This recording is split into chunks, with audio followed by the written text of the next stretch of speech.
இந்தியாவோட மூல முடுக்குல இருந்து ஐபிஎஸ் இல்லான்னு பஸ்ஸோ ட்ரெயினை பிடிச்சி கிளம்பி டெல்லிக்கு வந்துடுறாங்க. ஆனா இங்க வந்து படிக்கிறத விட்டுட்டு வேற எதோ வேலையெல்லாம் பார்த்துட்டு இருக்காங்க. அதுவும் உண்மைதான்.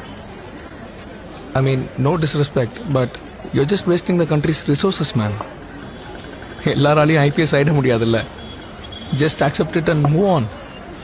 அது என்னவோ சரிதான். இல்லை, நீ சொல்றது சரிதான்.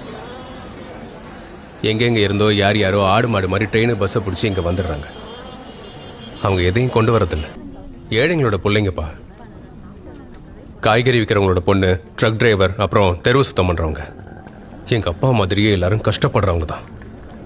எங்கேயாவது அவங்க வாழ்க்கைக்கு வெளிச்சம் கிடைக்குமான்னு தேடுறவங்க. பணத்தை தண்ணியை செலவு பண்ணி பெரிய காலேஜ்லையும் ஸ்கூல்லையும் சேர்க்க முடியாது. காஸ்ட்லியான கோச்சிங் கிளாஸ்க்கு பணம் கொடுக்க முடியாது. ஆனால் ஒன்று தெரியுமா, யாருமே இங்கே வெறும் கையோட வரதில்லை. என்னைக்காவது ஒரு நாள் ஐஏஎஸ்ஓ ஐபிஎஸ்ஓ ஆகுன்ற நம்பிக்கையோட வந்துட்டு இருக்காங்க.